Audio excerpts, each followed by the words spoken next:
Ace, go, Ace. Ah, El Jefe. Hiroshi Tanahashi. Actually, in Japan, they do it like Tanahashi, Hiroshi. They reverse the names over there. Okay. I officially, I already felt this when John retired, because I was around and watching the wrestling business long before there was ever a John Cena. And then all of a sudden, 25 years went by, and now he's retired, and I'm still watching the same shit. And I said to myself, oh man, his retirement made me feel a little old. Tanahashi's a little. Tanahashi finished me off. I now feel a lot old. Because Tanahashi also didn't debut until 1999. And I was like, oh my God. Little known fact, my first time ever training to be a wrestler was in 99. So I'm like, oh my God. Yeah. No fucking way. No fucking way.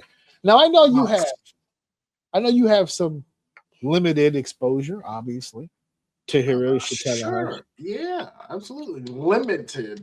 Limited by all the shit that I may have shown you over the years. But we're here to say goodbye. This won't be a long main event, but at the same time, I figure give the man the same respect I gave John.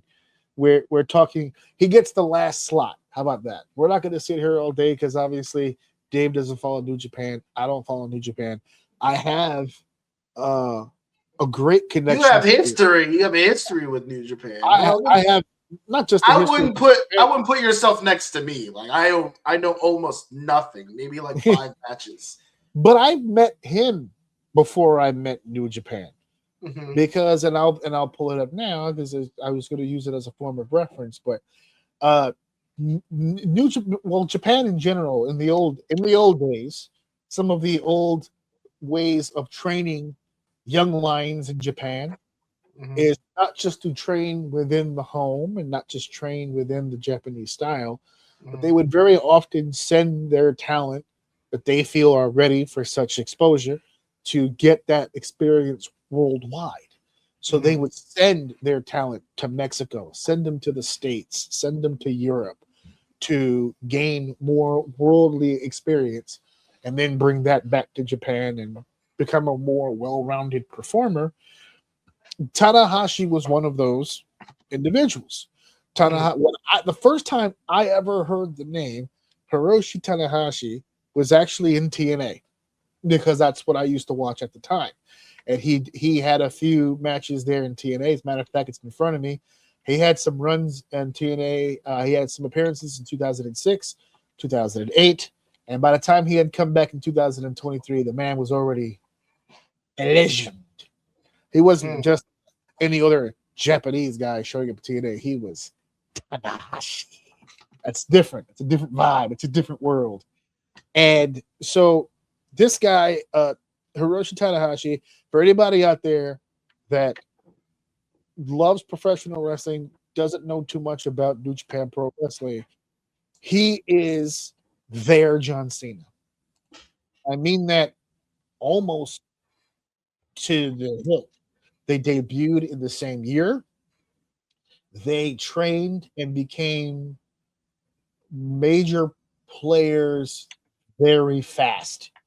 John trained and eventually became prototype in OVW, did well in OVW, got the main roster opportunity, and within 2 years of being on the roster, he was already WWE champion. Same thing here with Hiroshi Tanahashi.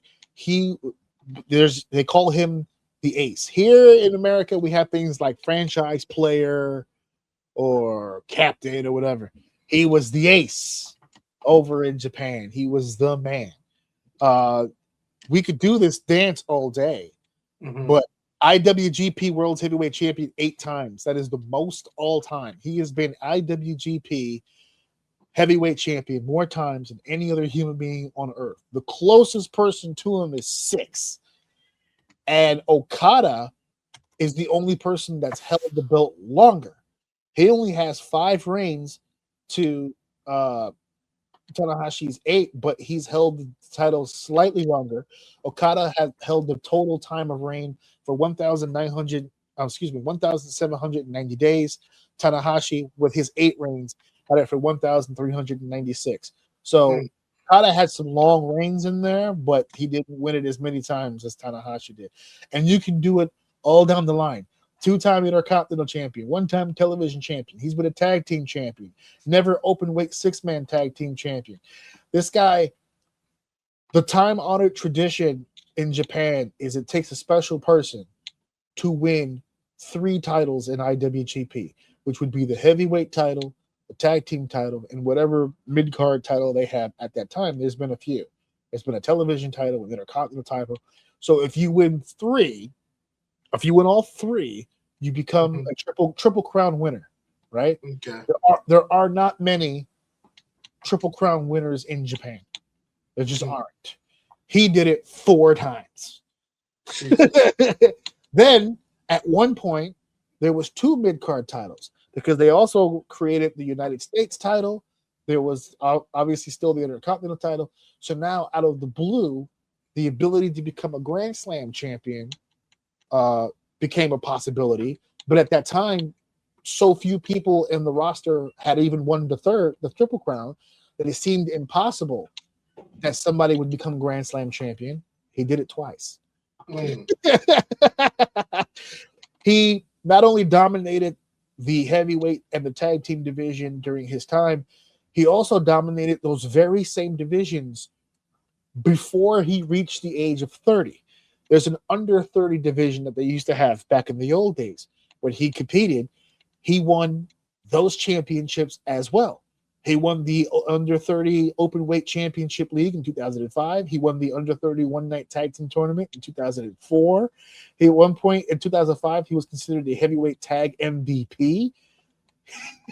This guy has done absolutely everything from an early age to an adult. The G1 Climax, the G1 tournament in Japan, one of the most prestigious tournaments in the wrestling business, not just in Japan, in the wrestling business.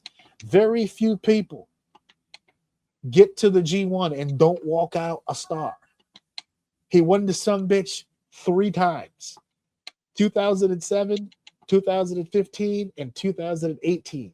And if you think, well, that's what? One every that's 1 in the 2000s, 2 in the 2010s. And if you think that's a fluke, don't worry about it, because they had a G1 Classic for under 30. Before he won those G Maxes, they had one for the under 30, and the some bitch won that too. This motherfucker has won everything that there is to win. And outside of the actual physical accomplishments, this man started his own podcast in 2010, where he interviews and he has all of these major stars come onto his podcast, and he talks to them and has conversations with them. He had a book come out in 2014 with the greatest title ever. If I ever read a book, it's going to sound like this. He wrote a book called Why Hiroshi Tanahashi Was Able to Change New Japan. That's bold, baby.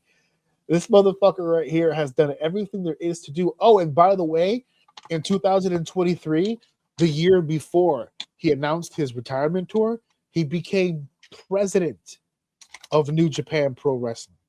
So he's practically running the company. And I know what you're thinking. Oh, that's why he succeeded and all that. No, all that shit I listed off was before 2023.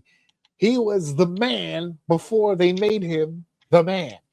He now runs the company, and he was trying to do both, but within a year, that's too much.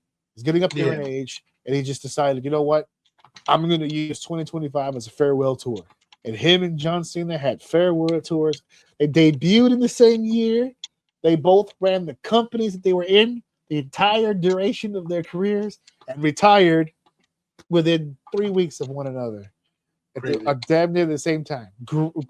Great, you're gonna say it. Greatness personified right there. That is absolute positively greatness. And this man has outstanding respect within the community. I sent you the clip. I did not. I have a hard time even calling it a clip because it was like an hour and 48 minutes, and I didn't anticipate you were going to sit through all of it. But I put in the build up, I put in the match, and then I put in the festivities after, just so you can kind of get a glimpse of how it looked. The farewell, right? They had the match, which wasn't a terrible match, and I loved the Shinsuke, the little Shinsuke deal he threw in there. That was pretty cool. But the ending where they had some of his biggest rivals, some of his, I mean, people he absolutely fucking went to war with, all coming out one at a time, paying tribute, handing him the roses, giving him the bow. Fucking Keiji Moto, the great Muda coming out there. Yeah, doing the whole deal. Rock hard. I was rock hard when this motherfucker came out and did that. And then, of course, in my opinion, I don't know if you saw this. If you folks haven't seen it, I posted it on my Instagram. The greatest hug in the history of mankind. The manliest hug ever on planet Earth. Hiroshi Tanahashi and Shibata. Shibata comes out, and it won't do it justice to say it. I wish I could play the clip, but I can't play the clip. Shibata comes out. They gave him the flowers to give to him, and he comes in the ring like he can't be bothered with the flowers, right? Like he's irritated. He grabs the flowers. Everyone's being so nice, they're smiling and they're crying. Shibata comes out like in gear for some reason, and he comes out he grabs the fucking flowers. He comes in, he just here, and he gives him the fucking flowers like with an attitude. And then he looks him in his face. He whispers something, and then he backs up and just fucking takes his shirt off. And Tanahashi goes, "A word," and he puts his fucking flowers down, and they go, and they lock up. And then Shibata throws his arm and he goes, "Ah!" Tanahashi goes, "Ah!" And Shibata goes, "Ah!" Tanahashi goes, "Ah!" And they go, "Ah!" And they hug and they cry and they embrace. And if I have never hugged you like that, I never loved you. That's just what it is.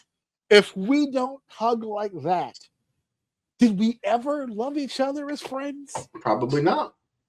I have to question every male relationship I've ever had in my life because I've never seen a manlier hug in my entire life. If that's how we should say goodbye to one another, fuck the flowers, fuck the clothes, we tie up and we chop, and then we embrace.